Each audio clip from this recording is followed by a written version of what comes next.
Well, hello. Welcome to Real WW Talk. I'm Erin. I'm Candace. And I'm Ricky. Ladies, it's another week. Look, it's slightly cool today, so I broke out my Real WW mug.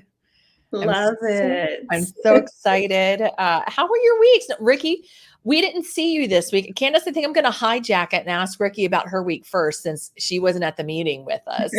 I guess I'll allow it. Go ahead. Okay, thank you. Thank you, keeper of the turns. I had a good week. It was my first weigh-in with the hair. And I was down 0.2, so I will take it. Yes. I don't know how much this weighs. Which really means you were down a pound. Yes. Okay, there we go. Absolutely. Maybe even two. Yeah, who knows? Depending on how many barrettes or like ties I had in my hair, could have been 3, but I will take it. And it was good. I was away, went to New York on Saturday, and it was great to just walk around and feel like I was a metropolitan person, see a show. So that felt really good, but I definitely missed you guys. Oh, well, we missed you. So now coming back from having like an exciting day out and, doing lunch out and all that stuff, do you feel like on track for this week, or do you feel like you're still trying to get yourself back underway?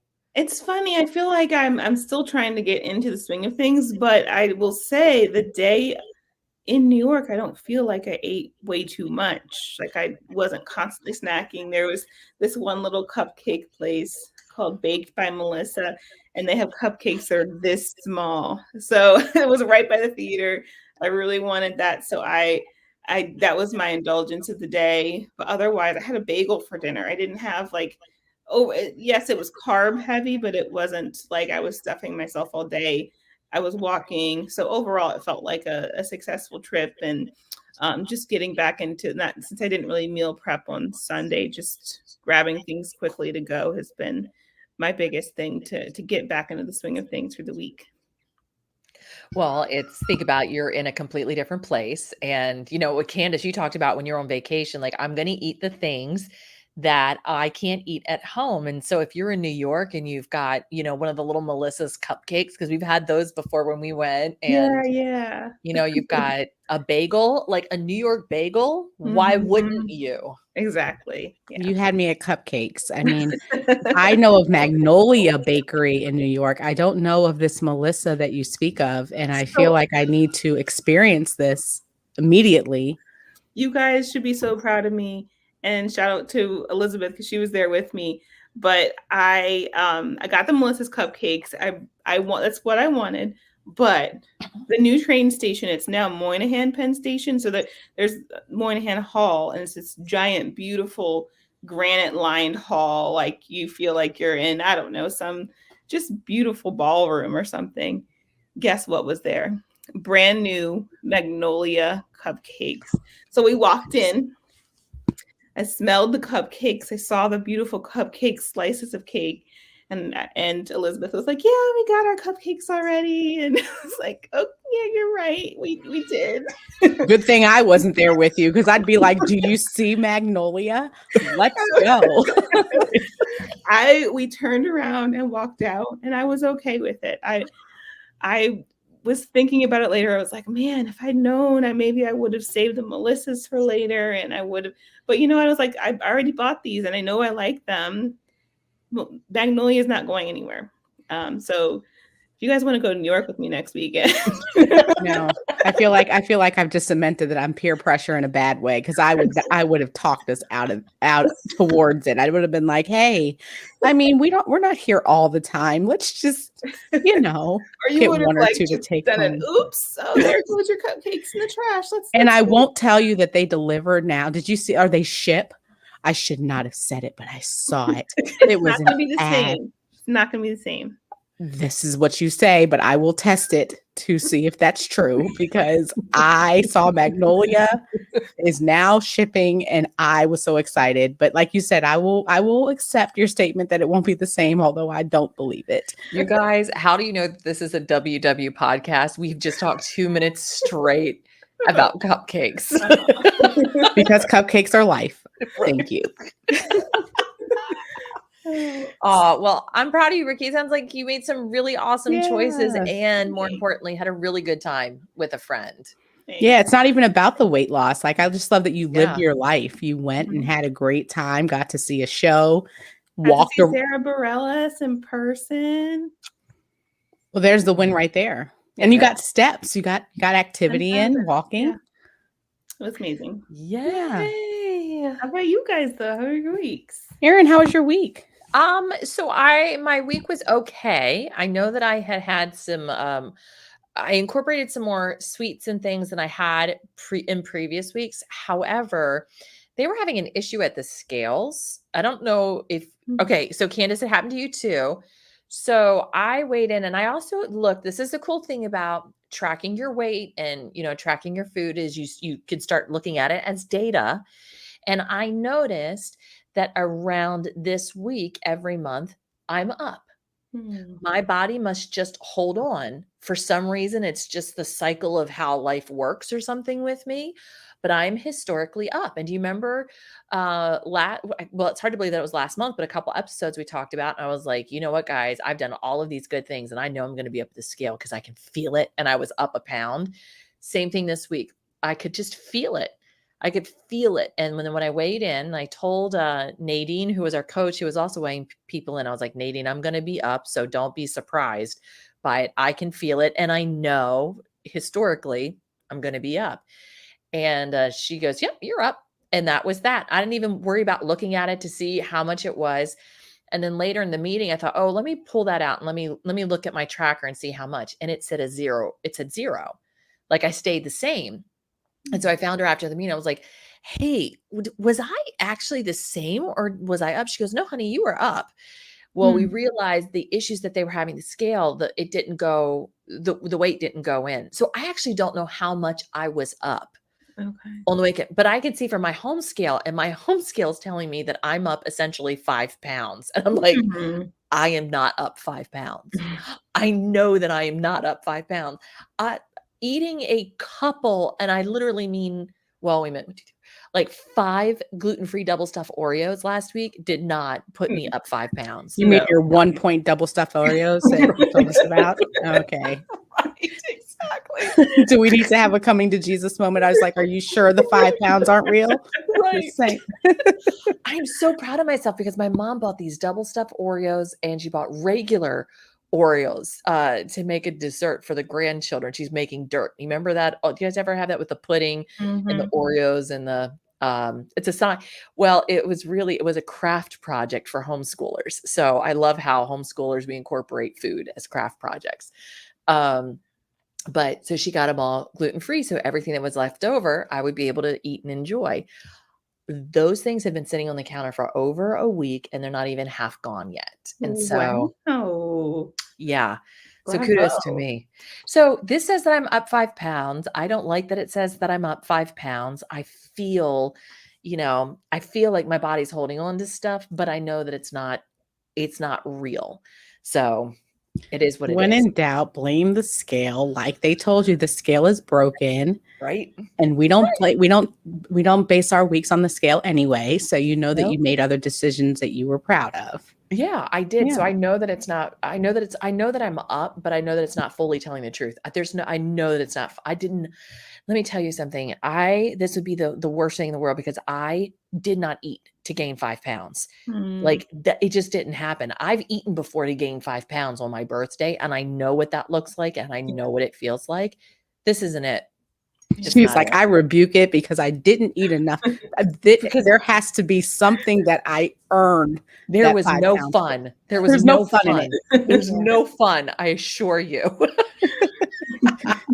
Well, anyway. I was upset because I was on the scale. The scale was having issues, but I had the opposite, which is, I guess, a good thing. The scale was down for me this week, but she whispered it.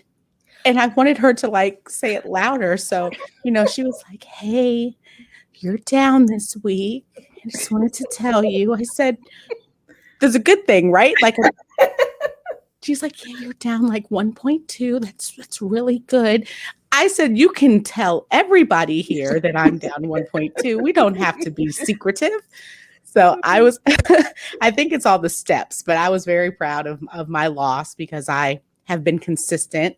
Aaron, you motivated me to try to be consistent with my losses. I want to be a loser consistently. So I think the step bet, as you know, I know a lot of people in our Facebook group have also joined step bet recently. So I love to see everybody getting an intentional movement.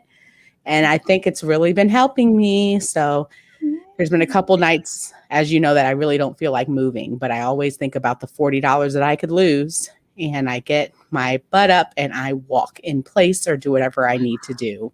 Look at So you. Awesome. Well, I will tell you, Candace, you've inspired me with your step bets and the consistency of that, because I notice like I will walk, shut the laptop at 4 o'clock. I go for my walk, but that might be the only exercise I get. And I feel like I've done something really good, and I have, but I look at my tracker and it's only 4,000 steps because I've done no activity before. So I've given myself a target of 7,000 steps every day to hit. So even if I go out and do my walk, I am still same thing. Okay, if I'm going to watch a TV show tonight, then I'm going to stand up and walk while I watch the TV show so that I can at least hit that mark of, because I know that I see changes in my body and changes in my weight when I achieve a certain step goal number. And yours is the commercials. What I've been challenging myself is to do it when I'm browsing social media. Ooh. So, whenever I'm on my phone and just looking real quick, I'm like, nope, you have to do it standing up. You have to do it standing up and walking. I like So that. it either makes me get off of social media really quickly, or I'm like, one more Instagram, let me look. So your consistency is inspiring others, so you should be proud. Thank you. Just call me Consistent Candace. That is my new identity. CC. Candace is consistently counting courageous steps. There's no S. It has to be an S. Because I can't make it all C's. So we'll have to figure that out. We'll have to figure that one out. So a little bit of a different Real WW talk today. We thought we would kind of turn the topic over to the Real WW Talk family. And Ricky, I believe it was you posted inside of the Real WW Talk Facebook group, as well as the Instagram, which you can find as Real WW Talk, no surprise there, and invited people to ask us questions that they would like us to answer.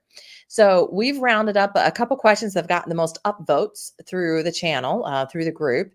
And so we thought we would just share them with you, with the things that people are asking us. So our first question comes to us from Suzanne Pope.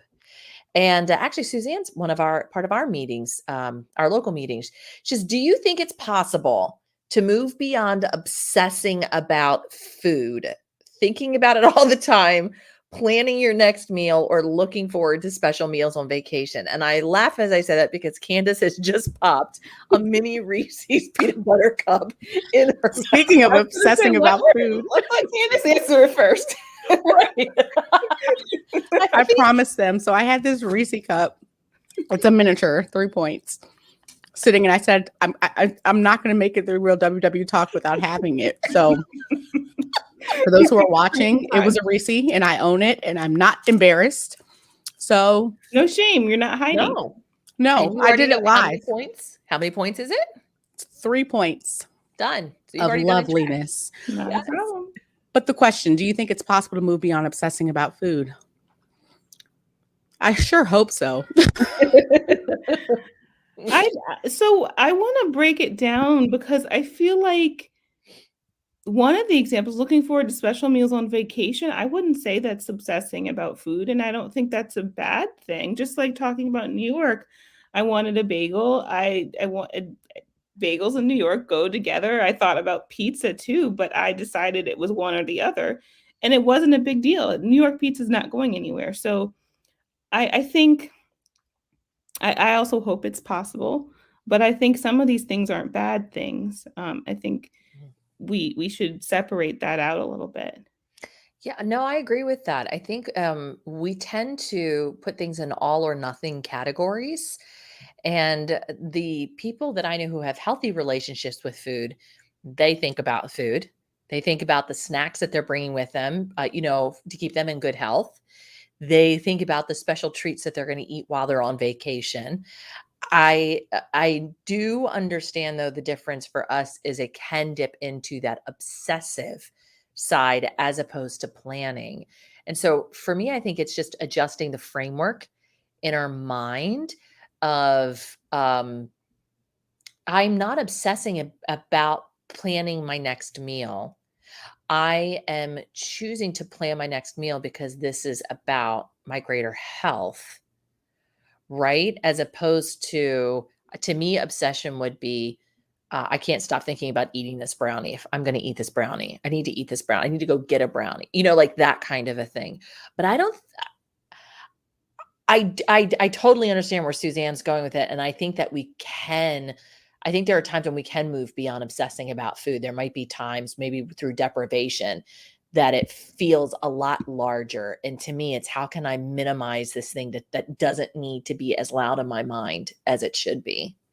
For me, I think a lot of what you said, Aaron and Ricky, both are very, very true. But I think for me, it's tied to perfection. When I'm in that perfection mindset of like, I have to do the plan exactly right. It's like, okay, I had this for breakfast, and then what am I going to have for lunch, and how many points is that going to be? And then for dinner, I can have this, but then maybe on the weekend I could have this cupcake. And then when I'm in that obsessive phase, I feel like what maybe the negative part of what Suzanne may be expressing, where it's like my whole day is obsessing over how to do this perfectly, how to be the best WW member there is. And I think that the way that I am challenging myself, Suzanne, to move beyond that is to let go of that perfection kind of mindset and kind of relating to Ricky in New York. It just kind of was a day. I had these things. I'm more focused on the people and the experience and not necessarily if I go over points or if I don't. I think that relaxing from the obsession of needing the scale to go down every week or whatever you're trying to do may give you that flexibility. Because I do find that I am less obsessive the weeks that I let go of perfection. Yeah, I totally agree with that. Yeah, Same. absolutely. Our next question. All right. This one's from Tony Curly Miller. Is there such a thing as too much fruit or 0 point options? What do you guys think? Yes. I think that one of the things that WW found out when they were going through the different iterations of the program, and that it was that people were using 0 point foods as a way to think of it as no calories. And then when they saw the scale go up, they're like, we never told you to eat 15 bananas. We never told you to have, 10 oranges. We understand that they are 0 points, but they have calories. So I think that, yes, there definitely is such thing. I think everything in moderation. 0 point just means it's a more nutritious option, that maybe has more fiber or more of a health benefit, but it still needs to be monitored. I think overall, that's my opinion. What do you guys think? Ricky? Well, I think about smoothies, and I know that we count smoothies for a different reason because when they're processed, it takes away the part of the digestion, and for whatever scientific reason, we have to count smoothies. If you also just look at the ingredients, and like you're saying, Candace, all of the calories, if you have a banana and a strawberry and mango, like a lot of sweet fruits, not only, especially for someone who craves sweets, you're going to continue to have that craving for sweets, but you're also, ingesting calories. And I think that awareness is helpful. And I think it can be too much in a sense. I don't think, I love the saying, we say at WW all the time, like, I didn't get here because I ate too many 0 point foods. So I think, I think it's not something to obsess about and say, oh my gosh, how many pieces of fruit did I have today? But if you start to notice, hey, the scale's not going in the direction I want it to go in, and I'm only eating fruit and not only, but I'm eating fruit and vegetables. I mean, I think that might be something to look at.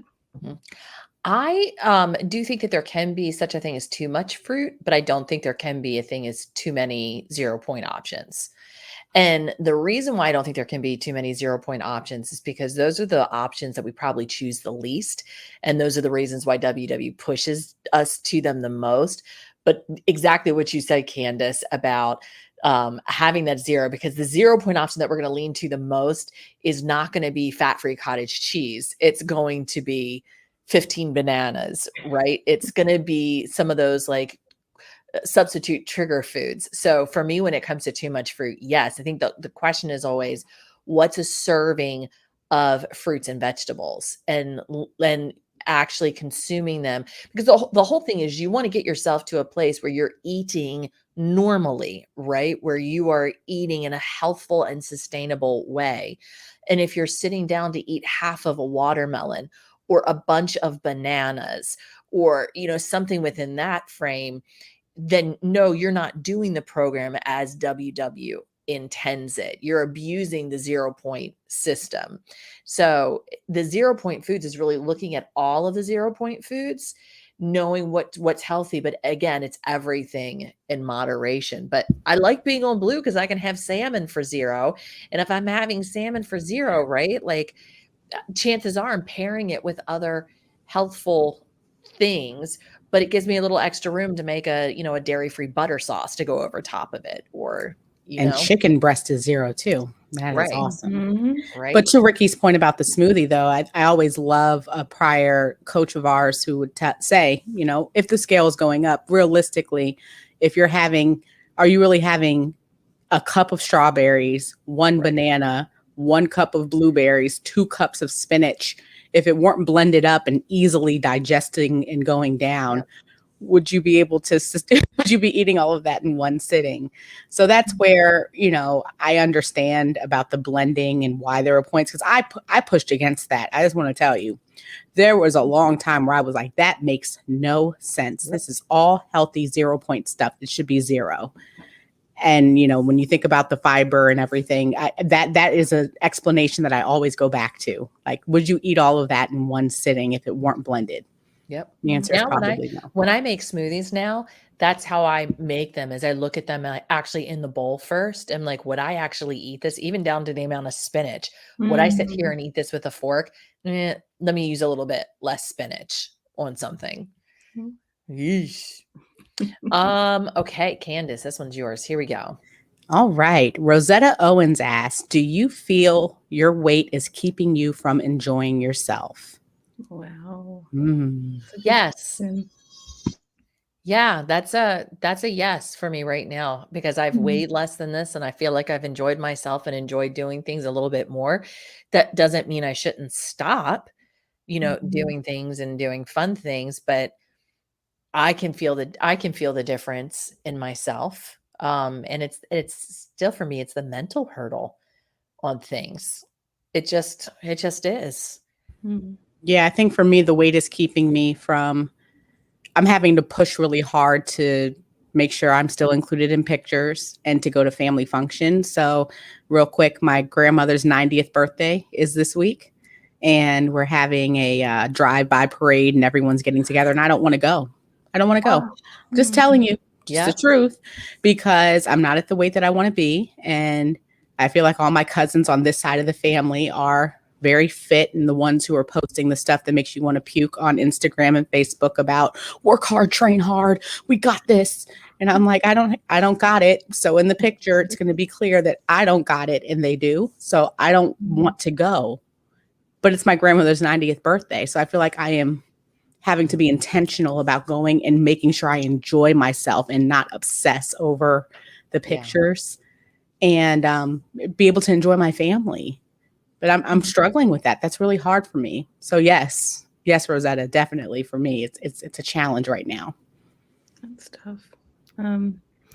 I agree with you, ladies. I agree with everything you guys are saying. I can relate. I think it's been great to see different milestones on the bike, and know that I can be fit, but not being able to, walking was fine in New York, but I feel like the pace is just not, I'm not able to walk as quickly as I'd like to. I there were these two older women at one point who were walking ahead of us, and I kept saying we should just pass them. And I was saying that in my head, like, we're gonna pass them. And every time, part of it was because they were true New Yorkers and standing in the middle of the street until the light changed, and I didn't want to do that. But I also was just wanting to keep up, and I felt like I couldn't. So, that's not necessarily enjoying yourself, but but it's a comparison. But it's, how much more would I have been able to do if my feet hadn't hurt? How much more would I have enjoyed of the city, and on a day-to-day basis, what does it stop me from doing because I'm worried about being tired? Hmm. Yeah, all of it. But that doesn't mean that we don't stop pushing, Right. right? Right. We Right. keep going because we know how it feels and how we want it to feel. And so we Mhm. keep pushing to get ourselves to the place so that we don't have to think about that for next time. Yeah. And I think I just wanted to say, I hope we all, including myself, extend ourselves some grace. We're Yeah. not where we need to be, but we deserve to be in the pictures. We deserve to be able to walk and to be on the Peloton. We deserve all the good things. So I think that having to get past the lie that the weight means Mhm. I can't enjoy myself. Yes. And even if other people project that on us. Mhm. Yes. We're still in Uh, the fight. we're gonna throw another one or two in here. How do you not obsess over a specific number on the scale as to not become your own stumbling block? And this is from Melissa Smith Collins. How do Mm. you not obsess over a specific number on the scale? Um, that's hard. I understand. I think that we all may have those internal weight goals that we think it's going to change something. I think maybe being honest about the fact that the number doesn't represent. There's a lot of people who hit the numbers. I know I have. I've hit that number that I thought was the be all end all, and it didn't change me or my life the way that I thought it would. So putting it into the perspective that life still goes on, you still have the wins and the losses. So maybe, I don't know, like I said, just being honest about what is it that you feel the number represents for you? Do you think that it means that somehow you're worthy at that number, and then challenging those thoughts? That's what I'm trying to do. What does 199? That's my number. Wonderland. What does that mean? Does that mean that somehow I've made it? Like 200 is the worst and 199 is like the world's opened? Most likely not, because when I hit 199, I felt not one bit different, other than I started wanting to obsess on another number. So Mhm. what do you guys think? I've been there too with, it was funny. I had to get a new license this week, and I was looking at the number, my license, and it was like, that number, haven't seen that number in a while. And what did that mean to me? When I was 20 some pounds heavier than that, I was still very fit. So like those numbers, even though that's one of my target numbers, I've been healthier at a heavier weight. It's just, it's just a number. And there's so many non-scale victories that I think are so much more important, or just supplement that number. And are where I can identify myself as healthy, as fit, as, being able to do things. I want to focus on those non-scale victories, and things that I'm able to overcome, and not necessarily a specific number on the scale. Mhm. Candace, I love what both of you said, and I fully agree. Like, what does the number represent? And I think that's a great question, because what is what value are you giving this number, and why does it mean so much to you? I think we're all still victims of marketing, from old marketing from when we were growing up, and everything was about the number and what the scale says on the number, right? And for me, it's unlearning old marketing to sell something. Like, anybody like Carnation instant shakes for breakfast and a sensible dinner, right? Like, you'd still see those kinds of things. And to me, that all went of like the pictures that they had were about somebody trying to get to a specific number on the scale. But for us, it's about being the healthiest version of ourselves. So for me, it is and I say this as someone I'm thinking so heavily about, like what you were saying, that 199. Like, for me, it represents being over the hurdle of weight that I gained from COVID. Like, I want to be on the other side of that. But at the end of the day, it's not that number. It's about how I feel in my clothes. It's how I feel in my head. and the effort and the work that I'm putting into what I'm doing to make myself the healthiest version. So I cannot obsess about that number, but for exactly the reason you said, Candace, because 199 is not any better or different than 200. What's the difference? And I always think about my Serena Williams story. Now, I could have the number wrong. You all don't get on Google and fact check me, but I believe that she's somewhere in the 180s, but she's like 0% body fat. Like this woman is a monster. I mean, just a beast. And if you were focused on a number, like, oh, I have to be 150, for her, she wouldn't be able to be the supreme athlete that she is if she were to get down to some number that's based on, even for WW, they may say, well, your ideal weight is 150. For her, she's like, no, that's actually not my ideal weight. And you can get a doctor's note to say that's not my ideal weight. So it's a number that you may think, you may say 180. Oh, absolutely not. That's horrible. For her, I would love to be a Serena Williams 180, just to be very clear. That Same woman, here. so why can't we look and say she's healthy?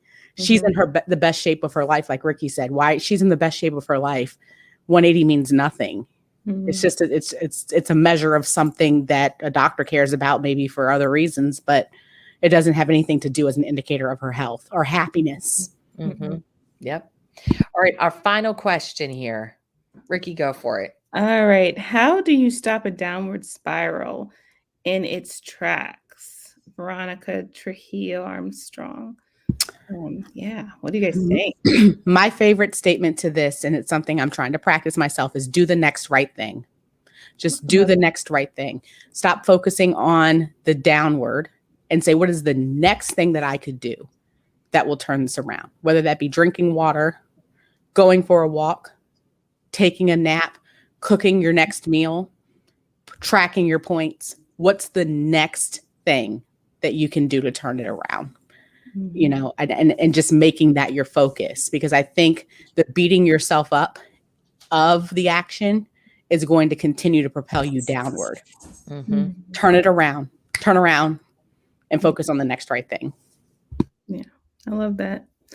I think that is really important. I think also just finding a distraction. And sometimes I was even today looking through the app and looking through the different resources they have with, I think it's Headspace, and they have really brief videos, even on this topic, like, are you having a difficult time? Are you having a challenging, craving or whatever it is? You can use those resources to just kind of reset your brain and reset your thought pattern. And I like how you said getting up and going on a walk, or even just talking to a friend and saying, hey, I think distracting ourselves is one of the best resources we have too, because oftentimes when I come back to that thought, it's not as strong, and I can reframe my goal and my reasons for maybe not making that choice.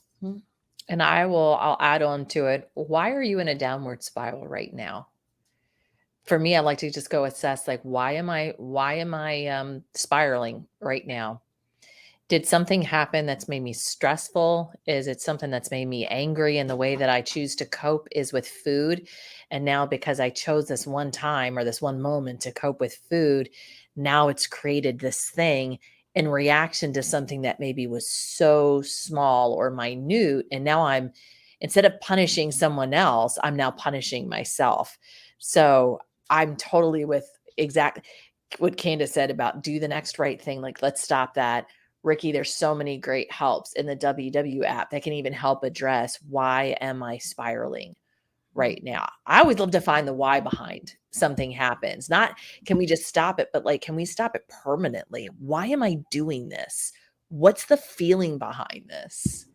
And then the biggest thing too, it feeds into everything we're all saying, is please learn from me. Don't hide. You're going to want to hide when you feel like you're not proud of your choices. That is the time to go to a meeting, to reach out, to be honest with people, to do what you just did. Put it out there, whether you post it in our Facebook group or to friends or to your accountability buddy, and just say, I'm struggling. I just want to let you know this is what I did, because I am the queen of hiding. It doesn't fix it. If anything, it'll just keep you stuck. Mm-mm. because then you're going to find yourself on the other side of when you finally stop hiding so much further, in the hole than you would have been if you had just said, I need help. I want to let you know, look at me, talk to me. I'm trying to get out of this. The only way to find yourself out of darkness is to let light in. Let it in. Mhm. Let it in. Ooh, I love these questions. These were some good questions, weren't these, ladies? Yes. Yes. I loved it. Well, and a big part for us too of thinking about these kind of questions, and these are the kind of questions that come up in the WW meetings. And so we've got another meeting coach that we would love to highlight because we think that the tips, the tools, the resources that we learn inside of meetings are just invaluable. And so we'd highly recommend that you go check out one of the online meetings. And I think, Candace, you attended her meeting this week, right? I did. I was in the middle. My son was down for a nap. And so I said, I want to go on and get into a meeting. And so Julie S. was somebody that I was able to see. She's been a coach for 24 years. She has meetings different days of the week. But I just love the way that she interacts with her members. And I also probably really especially liked her because there was another mom, a new mom in the group who had a 10-week-old, and she was trying to get herself together. And the encouragement that she offered and the wisdom that she has as a coach of 24 years, you could just tell that her members really, really loved her. And I did too, even as somebody who had never been with her before. So I would highly recommend Julie. She has a very, very down-to-earth personality. So I definitely want to go back if my schedule ever permits me to. Awesome. Well, it looks like that she has meetings on Tuesday, Wednesday, Thursday, and Friday. And it looks like she's mostly, on Thursday and Friday, she's in the mornings. And then Tuesday and Wednesday, she's got some afternoon, kind of midday meetings. So very cool. Yeah. Well, that does it for us today. Thank you so much for your questions and giving us the opportunity to think and kind of feel like we were inside of our meeting space. I loved that. Yes. Awesome. Especially since we're all working through this together. It's good to kind of, we're all trying to figure this out together. Yep, you sure are. Well, we wish you a great week, and feel free if you've got any more questions, drop them in the Real WW Talk Facebook group. We'd love for you to be part of it. So just search on Facebook for Real WW Talk, and you can find us there. And then, of course, Instagram as well, and YouTube. And we've got the podcast. You may already be listening to us on the podcast right now. The three of us are also on Connect. So we will make sure we post all of those links inside the notes for you so you can find us. That's it. We hope you have a great week on plan, heading towards your goal, and consistency, really good consistency in what you're doing. You got this.